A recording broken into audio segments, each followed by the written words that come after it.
ہمیں حاضر ہوئی، عرض کی یا رسول اللہ صلی اللہ علیہ وسلم، بسا اوقات میں گھر میں ایسی حالت میں ہوتی ہوں کہ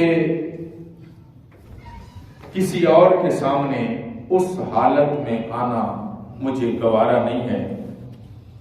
اچانک کبھی میرے والد آ جاتے ہیں، کبھی میرے بھائی آ جاتے ہیں، تو میں ایسی حالت میں کیف اصنع، میں کیا کروں؟ اللہ رب العالمین نے اس سوال کے جواب میں پوری آیت نازل فرمائی۔ آپ سمجھ رہے ہیں میری بات؟ سمجھنا آنا مقصود ہے، سمجھانا مقصود ہے۔ جمعۃ المبارک کے موقع پر اردو میں گفتگو کرنا مقصود بھی یہی ہے کہ ہمیں جو پورا ہفتہ میسر نہیں آتا علماء کے پاس بیٹھنے کا، تو چلیں جمعۃ المبارک کے موقع پر ہم اپنی اصلاح کرنے کی کوشش کر رہے ہیں۔ میں بھی، آپ بھی، ہم سب اصلاح کے عمل میں ہیں۔ آئیے وہ آیت کیا نازل ہوئی۔ قرآن ہے، کتنی خوبصورت آواز اور کتنی خوبصورت زبان ہے، اللہ رب العالمین کا کلام ہے۔ فرمایا یا ایھا الذین آمنوا، کتنے پیار سے صدا دی جا رہی ہے، کتنی محبت کے ساتھ اللہ کہہ رہا ہے اے ایمان والو۔ یہ ڈگری اللہ جاری فرما رہا ہے، اور خطاب کس کو ہے؟ ایمان والو۔ یا ایھا الذین آمنوا، اے ایمان والو، لا تدخلوا بیوتا غیر بیوتکم، اے ایمان والو دوسروں کے گھروں میں داخل نہ ہوا کرو۔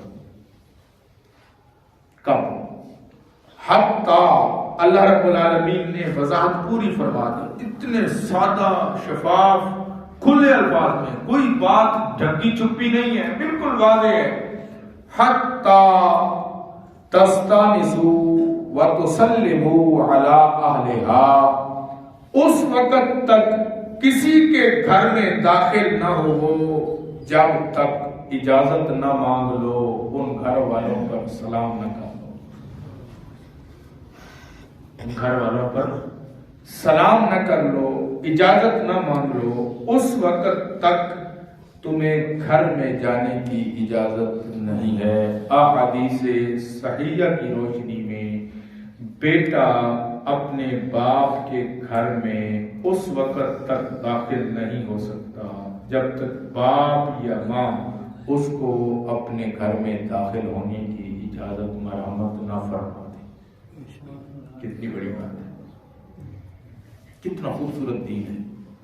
ہم سوچیں گے کہ یار یہ کیا بات ہوئی، یہ کیا بات ہے کہ گھر کے اندر بغیر اجازت کے بندہ جا نہیں سکتا ہے، لیکن کتنا خوبصورت دین ہے۔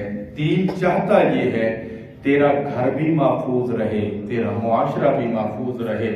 عورتیں جو گھر کے اندر موجود ہیں وہ تیری بہن ہو سکتی ہے، بیٹی ہو سکتی ہے، ماں ہو سکتی ہے، بھابھی ہو سکتی ہے، وہ کوئی بھی تیرے ساتھ رشتہ داری اس کی ہو سکتی ہے، تیری خالہ ہو سکتی ہے، تیری ممانی ہو سکتی ہے۔ یہ سارے رشتے بڑے مبارک ہیں۔ تم نے جس گھر میں جانا ہے، اب وہ گھر کی خواتین ہے، اس نے کام بھی کرنا ہے، اس نے اپنے کام بھی جو ہے وہ مکمل کرنے ہیں، گھر کے امور خانہ جو ہیں ان کے اندر بھی اس نے مصروف رہنا ہے۔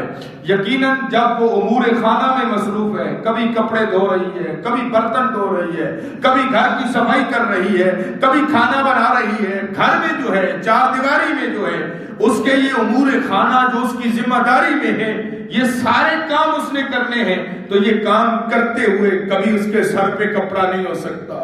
ممکن ہے وہ اکیلی کھڑی ہے، اس نے کپڑا اتار کے سائڈ پہ رکھا ہوا ہے، ممکن ہے اس نے آستینیں چڑھائی ہوئی ہوں، ممکن ہے وہ ناگفتہ بے حالت میں موجود ہو، تو فرمایا اے بندہ مومن، اگرچہ گھر تیرا اپنا ہے، اگرچہ گھر تو اس کا مالک ہے، اگرچہ کہ تو اپنے گھر کا مالک ہے، اپنے باپ کا مالک ہے، اپنی ماں کا مالک ہے، اپنی بیٹی کا مالک ہے، اپنی بھابھی کے ساتھ رہنے کی تجھے اجازت اسلام نے مرحمت فرما دی ہے کسی حد تک، تو فرمایا پھر گھر میں جب داخل ہونا ہے تو گھر میں داخل ہونے کے لیے تو اجازت طلب کرے گا، سلام کرے گا، اس کا فائدہ کیا ہوگا؟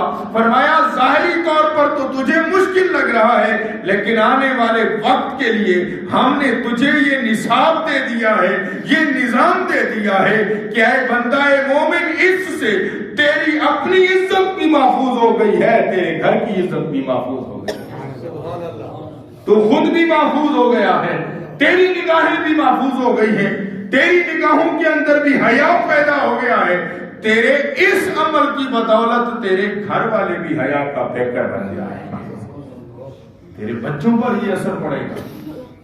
تو کتنی خوبصورت بات۔ اور پھر فرمایا وقت سلموا علی اہلہا۔ اچھا، گھر میں داخل ہونا ہے، داخل ہونے کا پہلا کام اجازت مانگنا ہے، دوسرا کام فرمایا پھر اجازت مانگنے کے بعد ان گھر والوں پر سلام کرنا ہے، السلام علیکم۔ اور یہ کتنی خوبصورت دعا ہے، تم پر سلامتی ہو، تم پر سلامتی ہو، گھر والوں کو سلام کرنا ہے، اجازت طلب کر کے گھر والوں کو سلام کرنا ہے۔ فرمایا قرآن ہے، قرآن کہتا ہے ذالکم خیر لکم لعلکم تذکرون۔ فرمایا یہ تمہارے لیے بہتر ہے۔ اللہ کا مقصود کیا ہے؟ اس سے اللہ کا کیا فائدہ اور نقصان ہے؟ معاذ اللہ، یہ میں سمجھانے کے لیے عرض کر رہا ہوں، نہ اللہ کا کوئی فائدہ کر سکتا ہے، نہ اللہ کا کوئی نقصان کر سکتا ہے۔ اللہ کا فائدہ اور نقصان اس میں نہیں ہے، یہ مجھے اور آپ کو سمجھایا جا رہا ہے۔ فرمایا ذالکم خیر لکم، بندہ مومن تو اجازت طلب کرے گا، سلام کرے گا، اللہ رب العالمین اس کو تیرے لیے بہتر فرما رہا ہے۔ ذالکم خیر لکم، اور اگر لعلکم تذکرون، ہم چاہتے یہ ہے، ہماری خواہش یہ ہے کہ تو اس میں غور و فکر کر۔ کتنی خوبصورت بات ہے، یہ آداب دین کتنے خوبصورت ہیں، اپنے گھر کے آداب بھی اسلام سکھا رہا ہے۔ یا کتنا خوبصورت دین ہے جو آپ کو بیت الخلا سے لے کر، آپ کے واش روم سے لے کر، آپ کو اعلیٰ ترین مقام تک کے تمام احکامات بیان فرما ہے۔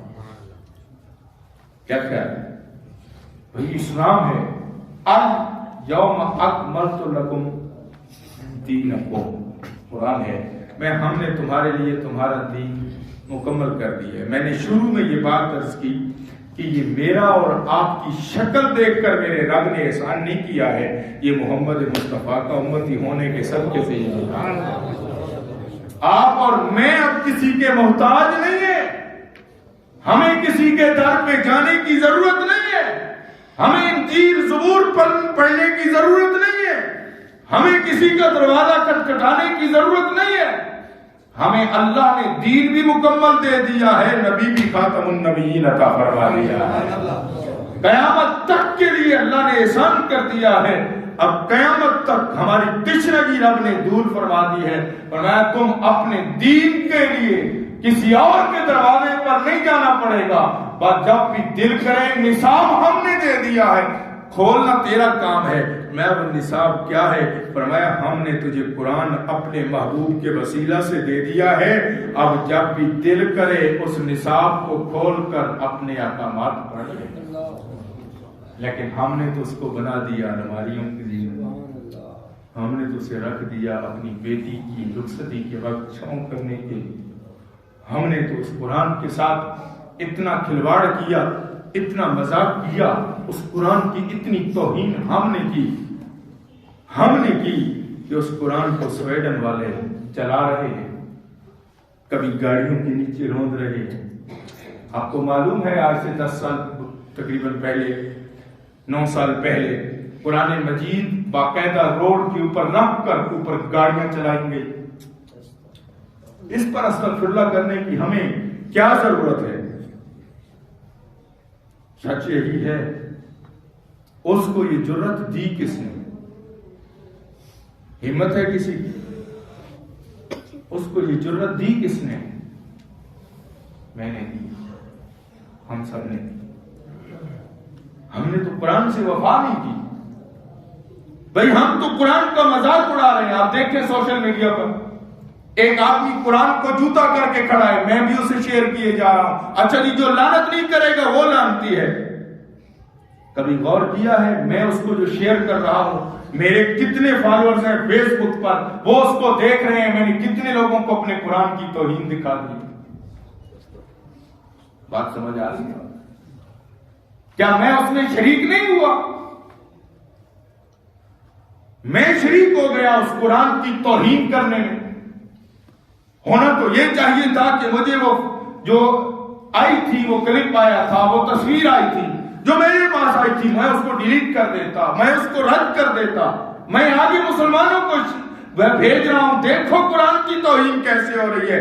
قرآن کی توہین جس نے کی تھی اس نے تو کر دی, اب اس سے بڑی توہین تو میں کیے جا رہا ہوں. اور اس پر میں اتنا کہہ دوں اس پر لعنت ہو تو اس سے کیا فائدہ ہوگا؟ بتا سکتا ہے مجھے؟ اور بھائی اس قرآن کی توہین کبھی نہیں ہوگی جب ہر گھر سے حافظ قرآن نکلے گا. بس سویڈن والوں کو قرآن ہم نے بتایا ہی نہیں ہے. ہم نے ان کو بتایا ہوتا یہ ہماری وہ کتاب ہے جس کتاب کے ذریعے ہم فیصلے کرتے ہیں. تیری اور میری عدالتوں میں تو رشوت لی جا رہی ہے. اسلامی جمہوریہ پاکستان کے کئی فیصلے تو محفوظ پڑے ہیں. فیصلہ محفوظ, اور کچھ محفوظ ہو نہ ہو, تمہاری میری عزت محفوظ ہو نہ ہو, کورٹ میں فیصلہ بڑا محفوظ پڑا ہے, محفوظ کر دیا گیا ہے فیصلہ. بھائی ہم نے قرآن کے ساتھ مذاق نہ کیا ہوتا تو قرآن کی توہین کون کر سکتا تھا؟ اچھا اب میں یہاں بول رہا ہوں, ہم سوچ رہے ہیں کہ شاید یہ حکومت وقت کا کام تھا, اس نے کوئی مذمت کا ایک لفظ تو کہا ہوتا. ان کو تو ویسے بھی سورہ اخلاص پڑھنی نہیں آتی. ہمارے بڑے بڑے منسٹر سورہ اخلاص پڑھنے سے قاصر ہیں, قل ہو اللہ احد پڑھنی نہیں آتی. لیکن یہ قرآن کا معجزہ ہے. میں آپ کو حقیقت بتاؤں, قرآن مشکل ترین کتاب بھی ہے اور قرآن آسان ترین کتاب بھی ہے. مشکل ان کے لیے ہے جو اس سے نفرت کرتے ہیں, آسان ان کے لیے ہے جو اس کو سینے سے لگاتے ہیں. کیوں جی؟ بڑے بڑے منسٹر سورہ اخلاص بھول جاتے ہیں, ہمارا 10 سال کا بچہ مصلے پہ چڑھ کے تراویح پڑھا رہا ہوتا ہے. کیوں جی؟ لو انزلنا هذا القرآن على جبل لرأيته خاشعا متصدعا من خشية الله.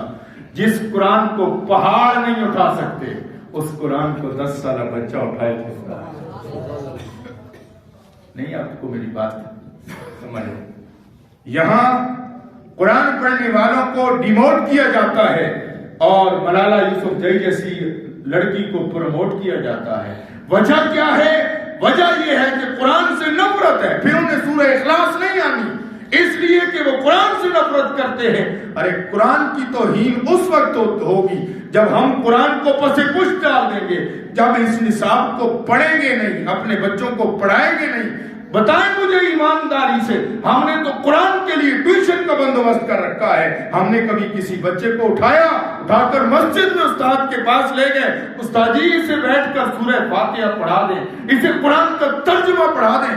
ماں صبح فجر کے وقت بچے کو یہ کہہ کر اٹھاتی ہے جلدی اٹھ, سکول سے دیر ہو رہی ہے. کبھی ماں نے اس لیے بھی اٹھایا ہے, اٹھ جلدی کر, ناشتہ نہیں دوں گی اگر تو نے نماز نہ پڑھی یا قرآن نہ پڑھا. ایمانداری سے بتا, یہ قصور ہمارا اپنا ہے. قرآن کی توہین کرنے والوں کی یہ جرت کہاں تھی؟ یہ جرت ہم نے دی ہے, میں نے اور آپ نے یہ جرت دی ہے. قرآن کو تو ہم نے پڑھا نہیں, قرآن کے نصاب کو ہم نے سمجھا نہیں, ہم نے قرآن کے ساتھ تو مذاق کیا. میں نے یہی عرض کیا, آج بھی اسی دور سے گزر رہے ہیں. خدا کی قسم جا کر دیکھیں, جن مدارس سے ہم پڑھ کر آئے ان میں کھاک اڑ رہی ہے. ان کے لیے بچوں کو دینے کے لیے کھانا نہیں ہوتا ان کے پاس, اور ہم 20-20 ہزار روپیہ. میں کل ایک جگہ پہ ایک پروگرام تھا پی سی ہوٹل, تو وہ راستے میں جاتے ہوئے اسکول میں نے دیکھا تو مجھے بتایا گیا, وہ دوست لے کے جا رہے تھے تو مجھے بتایا کہ وہ بتانے لگے کہ اس سکول کی فیس 60,000 روپے نرسری کلاس کے بچے. وہ کوئی لبنان کا سکول ہے, پتہ نہیں کیا نام مجھے نہیں آتا. آپ جاگ رہے ہیں. آپ کی ہم سمجھتے ہیں شاید دین کا قلعہ صرف مساجد ہے. بھائی قرآن کی توہین انہوں نے نہیں کی، قرآن کی توہین میں اور آپ کر رہے ہیں. ایمانداری سے بتائیں، ایک آیت پڑھنا فرض ہے روز، کم از کم ایک آیت. کتنے لوگ ہیں جن کے گھر میں قرآن پر مٹی پڑی ہوتی ہے، قرآن بولتے تھے. ہم قاری صاحب کو جو ٹیوشن پڑھانے آتے ہیں وہ دروازے پہ آ کے دروازہ کھٹکھٹاتے ہیں تو پتہ چلتا ہے یہ آج بچے نے نہیں پڑھنا کیونکہ کل بچے کا میتھ کا پیپر ہے. بچہ اس کی تیاری کر رہا ہے. میں ٹیوشن نہیں پڑھاتا الحمدللہ، لیکن مجھے یہ سارے معاملات میں نے آج تک قرآن پاک کی کہیں ٹیوشن نہیں پڑھی اللہ کے فضل و کرم سے، اور نہ میں اس پر قائل ہوں. لیکن ہم قاری صاحب کو واپس بھیج دیتے ہیں جسے ہم نے 500 دینا ہوتا ہے، اور میتھ کی ٹیوشن پڑھا رہے ہیں جسے ہم 20,000 دے رہے ہیں. کیوں نہیں؟ کیونکہ اس بچے نے اس کا امتحان دینا ہے، اور وہ جو امتحان دینا ہے وہ اس کی میں اس کی مخالفت واللہ نہیں کر رہا ہوں. میں خود الحمدللہ اللہ کے فضل و کرم سے میں دونوں تعلیموں سے آشنا ہوں. اللہ کا احسان ہے، میرے مالک کا کرم ہے. میں اس تعلیم کی مخالفت نہیں کر رہا ہوں جو آپ سمجھیں بھی شاید یہ مولوی کوئی دقیانوس مولوی کی بات کر رہا ہے. میں وہ بات نہیں کر رہا ہوں. میں بات کر رہا ہوں بچوں کو بیکر ہاؤس پڑھائیں، بچوں کو آکسفورڈ پڑھائیں، کیمبرج پڑھائیں، بچوں کو او لیول کروائیں، اے لیول کروائیں. بچوں کو کرنا چاہیے. آپ کا بچہ سافٹ ویئر انجینئر ہونا چاہیے، لیکن جتنا وہ سافٹ ویئر انجینئر بنا ہے اتنا کم از کم اس کو اتنا بھی کہہ دیں کہ میں مر جاؤں تو تجھے جو ہے دعا میرے لیے بخشش کی آنی چاہیے، تو میرے لیے دعائے مغفرت کر سکنا. ہاں اس قرآن پڑھنے والے کا کمال یہ ہے اگر یہ قبرستان سے گزر جائے رب 40 دن کے لیے عذاب اٹھا لیتا ہے.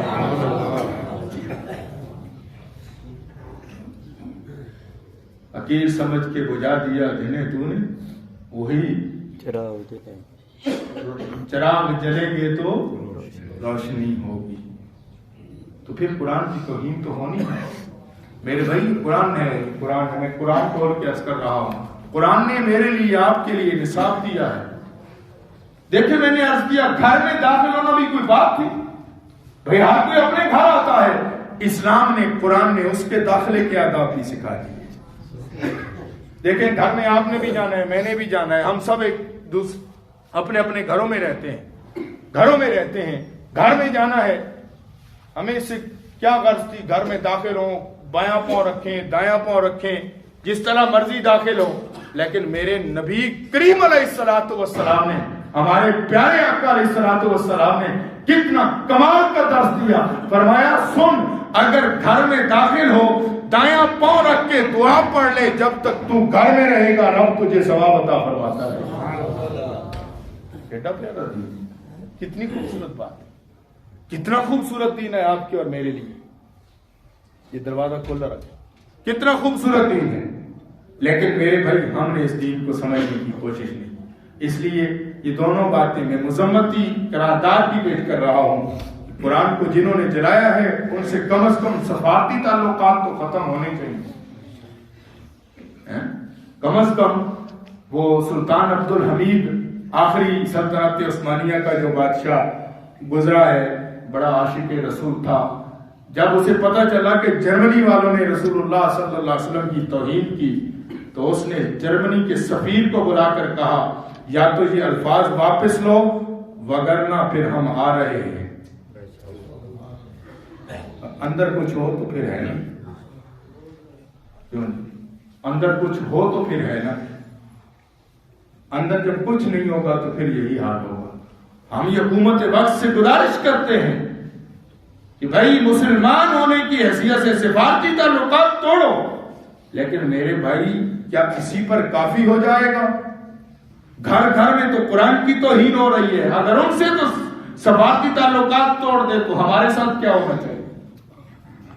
کیا خیال ہے؟ سزا پھر ہماری کیا ہونی چاہیے؟ میری اور آپ کی بھی تو سزا ہونی چاہیے. اور وہ سزا کیا ہوگی؟ وہ سزا یہی ہے پھر ہمیں بھی پکڑ کر کٹہرے میں کھڑا کیا جائے. لیکن کون سزا دے گا؟ جہاں چیف جسٹس رشوت لے کر فیصلہ کر رہا ہو وہاں قرآن کی توہین پر حفاظت کون کرے؟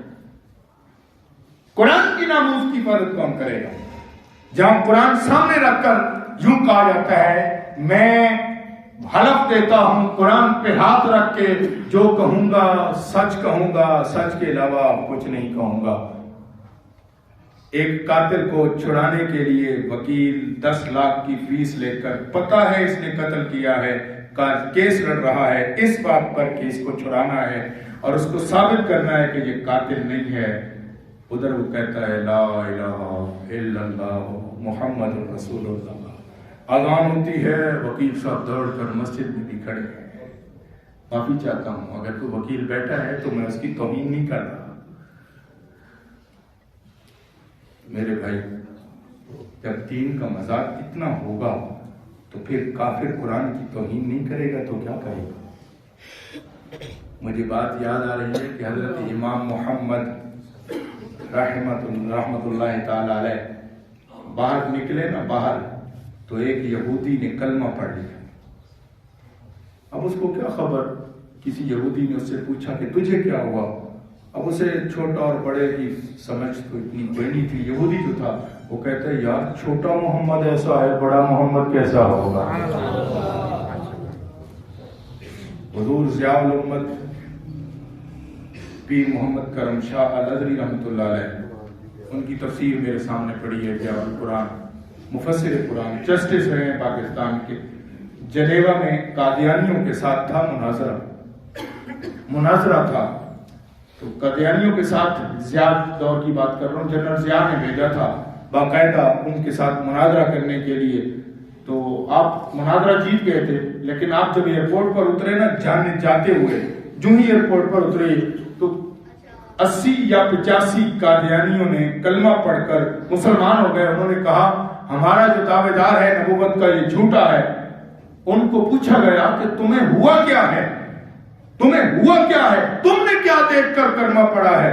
جب آپ ایئرپورٹ پر اترے تو انہوں نے کہا خدا کی قسم ہم نے جب کرم شاہ کو آتے دیکھا ہم نے سوچا جب غلام ایسا ہے تو آقا کیسا ہوگا۔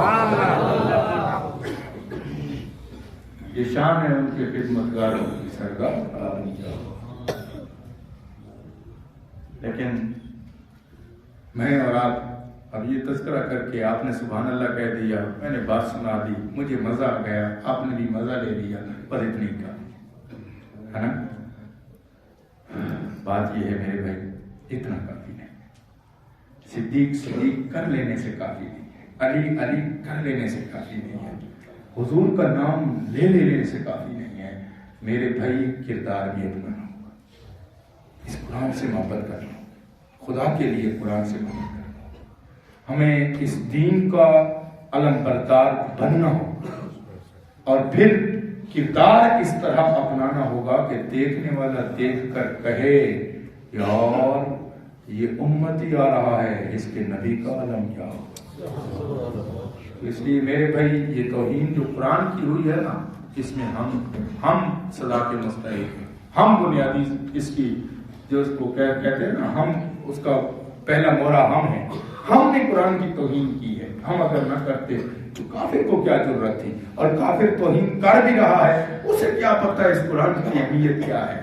جب میں تقریر کرتے ہوئے یہ کہوں گا بہت سارے لوگ میری بات سمجھ جائیں گے، جب میں تقریر کرتے ہوئے کہوں گا یہ ایک محض کتاب ہے، اس کو بے وضو بھی پکڑ سکتے ہو، اس کا کوئی احترام وضو کرنا لازم نہیں ہے، تو پھر بدبختو قرآن کا ادب کون کرے گا؟ یہ وہ کتاب ہے اگر پہاڑ پہ نازل ہو تو پہاڑ ریزہ ریزہ ہو جائے۔ یہ وہ کتاب ہے جس کتاب کو اٹھانے سے آسمانوں نے بھی انکار کر دیا۔ اِنَّا عَرَضْنَا الْأَمَانَةَ عَلَى السَّمَاوَاتِ وَالْأَرْضِ وَالْجِبَالِ فَأَبَيْنَا، فرمایا ہم نے پہاڑوں کو بھی کہا، آسمانوں کو بھی کہا، زمینوں کو بھی کہا اٹھاؤ، انہوں نے انکار کر دیا، لیکن فرمایا حَمَلَهَا الْإِنسَانُ، ایک محبت والا یہ انسان تھا جس نے اسے اٹھا لیا، جس نے اسے اٹھا لیا۔ یہ محبت والا ہم ہیں، تو ہم محبت والے ہیں تو ہمیں پیٹر بھی بنانا، ہمیں اس کا اظہار بھی کرنا ہوگا، اور یہ اظہار تب ہوگا جب میں اور آپ قرآن سے محبت کریں گے، پھر کسی کافر کو ضرورت نہیں ہوگی۔ اللہ تعالیٰ عمل کی توفیق عطا فرمائے. وآخر دعوانا الحمدللہ رب العالمین.